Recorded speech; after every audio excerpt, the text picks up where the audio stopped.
March 24 ലോക ക്ഷയരോഗ ദിനമായി ആചരിച്ചു വരികയാണ്. ഈ വർഷത്തെ ലോക ക്ഷയരോഗ ദിനാചരണത്തിൻ്റെ സന്ദേശം അതേ ക്ഷയരോഗം നമുക്ക് തുടച്ചു നിൽക്കാം എന്നുള്ളതാണ്.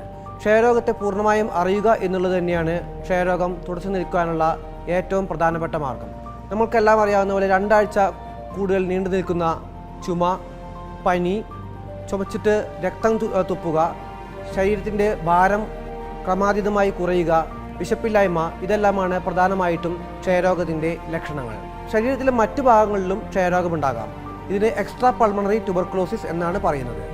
ക്ഷയരോഗത്തിൻ്റെ ലക്ഷണങ്ങൾ കണ്ടു കഴിഞ്ഞാൽ കൃത്യമായിട്ടുള്ള രീതിയിലുള്ള പരിശോധനകൾ നേരത്തെ തന്നെ ഉറപ്പുവരുത്തുകയും ക്ഷയരോഗം ഉണ്ടോ എന്ന് ഉറപ്പുവരുത്തുകയും ചെയ്യേണ്ടത് ആവശ്യമാണ്. 6 മാസത്തെ കൃത്യമായിട്ടുള്ള ചികിത്സയോടുകൂടി ക്ഷയരോഗം പൂർണ്ണമായിട്ടും തുടച്ചു നിൽക്കാം. പരിശോധനകളും ചികിത്സയും സർക്കാർ തലത്തിൽ സൗജന്യമായി നൽകി വരുന്നതാണ്.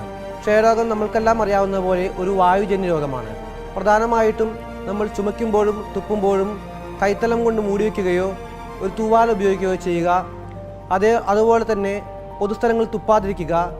സർക്കാർ തലത്തിൽ സൗജന്യമായി ക്ഷയരോഗ പ്രതിരോധ മരുന്നുകൾ ഇന്ന് ലഭ്യമാണ്. ഇവ ഉപയോഗിക്കുകയും ചെയ്യാവുന്നതാണ്. കൃത്യമായ പരിശോധനകൾ, 6 മാസം നീണ്ടു നിൽക്കുന്ന കൃത്യമായ ചികിത്സാ രീതികൾ, രോഗപ്രതിരോധ മരുന്നുകൾ, ചുമമര്യാദകൾ പാലിക്കുക എന്നീ കാര്യങ്ങൾ തന്നെ കൃത്യമായി ചെയ്താൽ തന്നെ നമ്മൾക്ക് ക്ഷയരോഗം ഭൂമിയിൽ നിന്നും നിർമ്മാർജ്ജനം ചെയ്യാൻ സാധിക്കുന്നതാണ്.